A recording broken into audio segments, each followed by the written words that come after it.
listeners, to the Cosmic Confluence podcast with your host, Sana. And this is the sacred space where purpose meets presence, modern life dances with timeless wisdom. And today, in this conversation, well, it feels more like a gentle, fresh breath of air, more like an exhale, an invitation to step out of the noise, the chaos out there, and come home to our unique rhythm. Listeners, my guest is Kalen Olson, a sacred beauty guide whose life transformed after the profound loss of her father. Once a public school teacher checking all the right boxes, she found herself yearning, longing for something deeper. And through lived spirituality, somatic wisdom, and then the soulful presence, she rebuilt a life anchored in authenticity and also intention living. And together on this episode, we'll explore how to reclaim your natural rhythm in a world which is constantly demanding for more. More productivity, more noise, more visibility, more chatter, and more achievement. Well, external achievements. So, if you have ever felt disconnected beneath the surface of your successful life, this conversation is for you. So, with that, Callan, welcome to the show, and it is such an honor to have you with us. Oh, thank you so much, Sana. I'm just delighted to be here. So Callan, your journey began in deep grief, but then it also paved the way, the journey of exploration and understanding your natural rhythm, getting into that deep presence. So, if it's okay with you, can you walk us through the how that moment of loss became a doorway into your spiritual path? Yeah. So, up until that point, a few years prior, I had been studying and practicing meditation as it relates to A Course in Miracles. And although I was biting my fingernails less and feeling a bit less anxious, I was wanting deeper transformation that many spiritual paths really allow us to follow and discover and find the riches that lie within. And at that moment, I really had adapted to really the ways of the West, where it's a lot of work hard and try to achieve certain things and climb some sort of ladder that will eventually lead to this place of contentment. Mhm. And I was really trying to get there. Okay. And what happened was when my dad passed, it was really the first time that I was being invited by something bigger than myself to practice and commit to surrender. I had really relied on my own efforts prior, and I had to sit and grieve and cry a lot. And I hadn't really done that since I was a child. Mhm. And being with those moments allowed me to also trust in support, trust in that something bigger than me has me. And, people can find, I think, surrender either because moments in life crack us open, like the one I had, and sometimes it's brought upon by deciding that we're ready for that surrender. My circumstances were more abrupt, and I started noticing that, I wasn't getting my self-worth really in my job anymore. I was allowing love to more support me. And so it was quite tremendous because um I discovered people wanted to support me and help me. And I noticed that I didn't have to work really hard to feel supported, that other people stepped in, um, to offer support, whether that was family or friends or colleagues, to that life really does want to support us. And that allowed me to be with the depths of my grief and start to also find joy at the same point. And so, what really speaks to me about that moment is the power of holding both grief and joy as the culmination for transformation in our lives. Yeah. I mean, that's fortunately, but or unfortunately, the way it is, because sometimes that immense pain or that grief, it often cracks us open, probably in the most unexpected ways. But then, it also may pave the way for transformation, inside out, inwardly. So, Callan, thank you so much for sharing that. Absolutely appreciate your courage, and of course, that itself is so inspiring. So, as you talked about the kind of Western culture, where external achievements or how much you are earning or your house, car, and all that stuff, they kind of dominate our presence externally. So in a culture that prizes productivity, how can we begin to trust our own pace, when we often may be kind of forced to think that, okay, my friend or my colleague or someone, let's say in a workplace younger to me, is more successful than me. What I am doing here? Why am I not successful? These kind of judgmental questions, they always come. Especially personally speaking, they come within me as well. You know, uh, when it feels slower, quieter, or different than the mainstream. How can we begin to trust our pace? Absolutely, that's a great question, and I feel that's a question for that many people have, and I've had it myself. And what is important to notice in those moments is really where to locate where is that voice coming from, and to notice oftentimes in my experience that voice is coming at me. It's not coming from me. And oftentimes I notice that that voice is coming at me in my head, and it's not coming from the aliveness inside of my heart.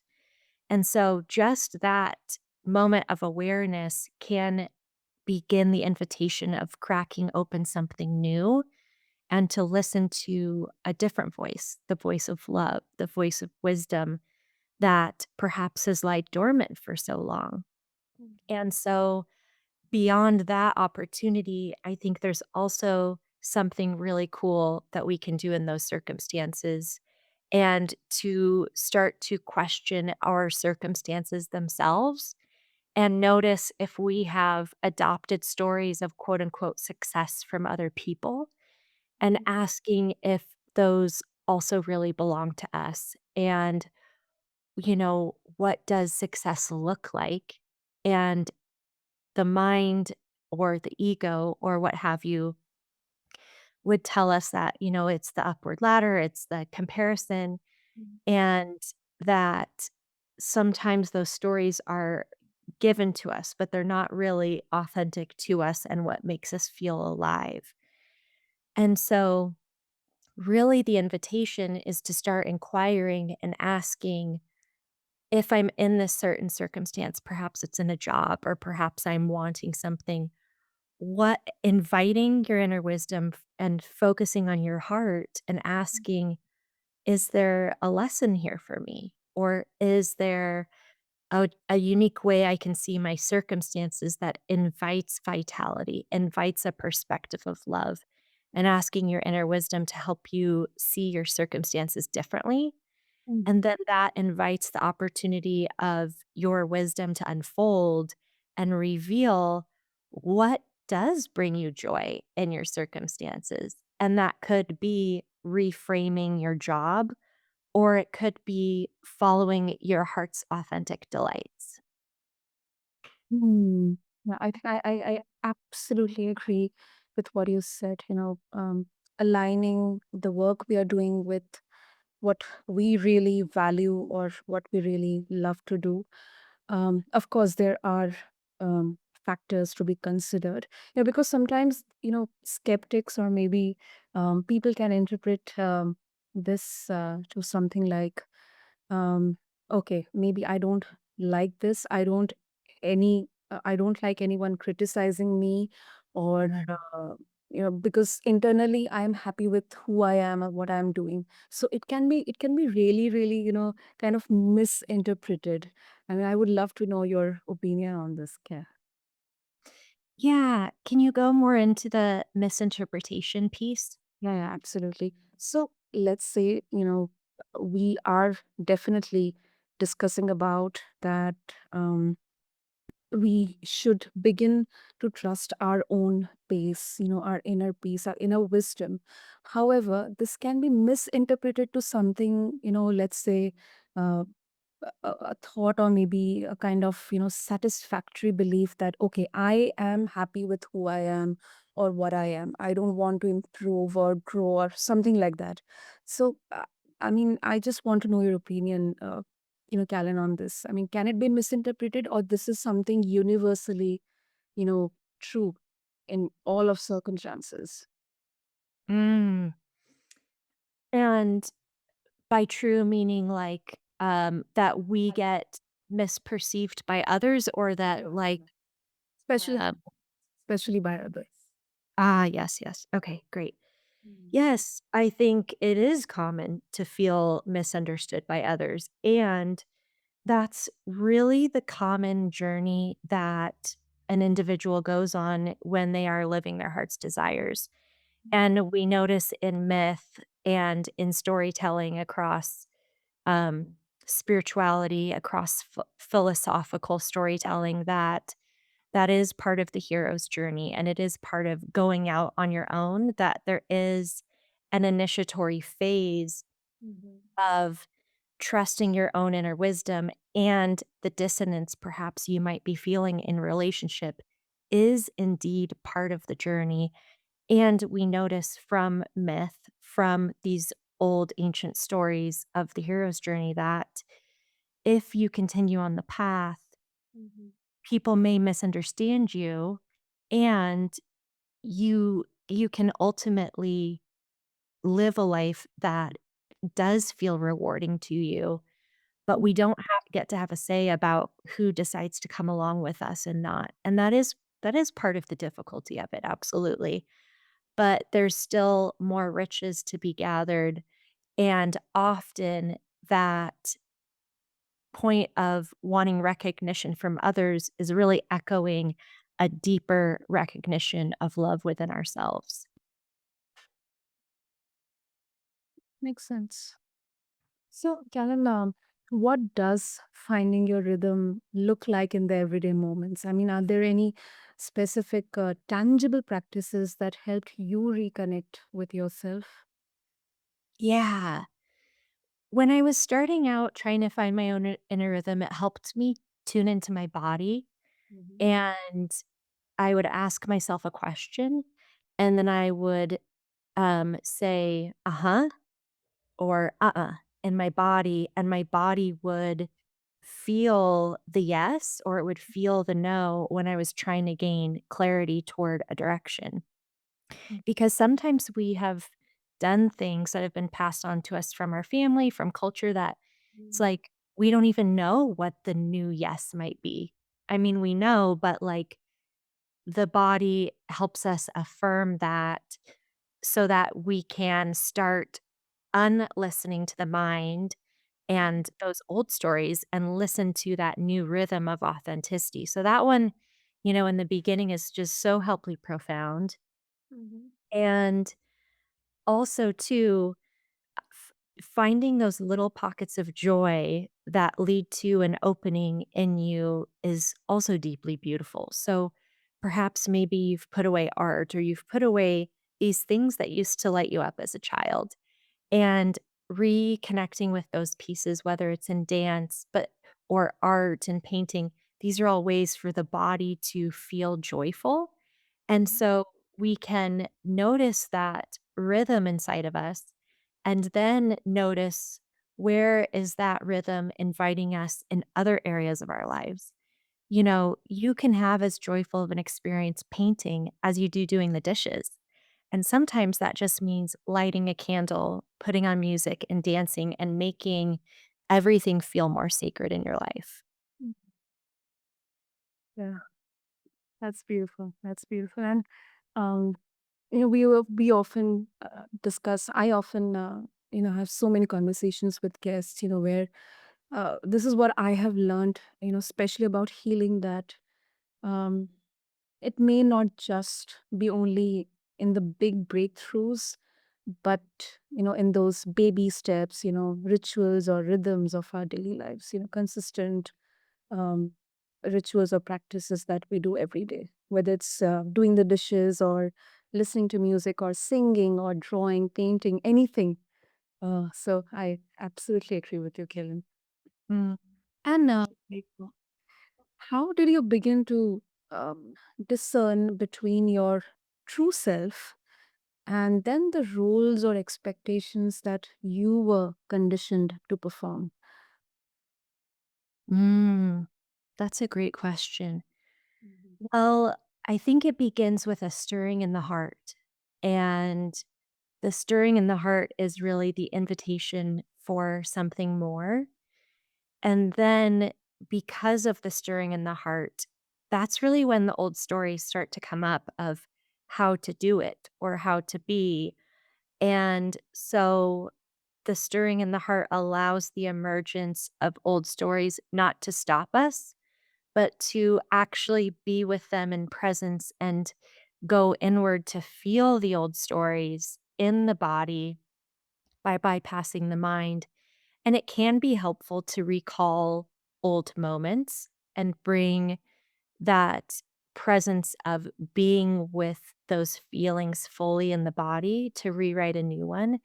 And sometimes the feelings come up and there is no story associated. So both opportunities can be fruitful, but it's not necessarily, from my experience, that you have to go in and dig and excavate and try to fix something. It's about tuning into your heart and that new way that wants to open in the heart naturally brings up old moments because they're ready to be discarded in order to move forward into that new way.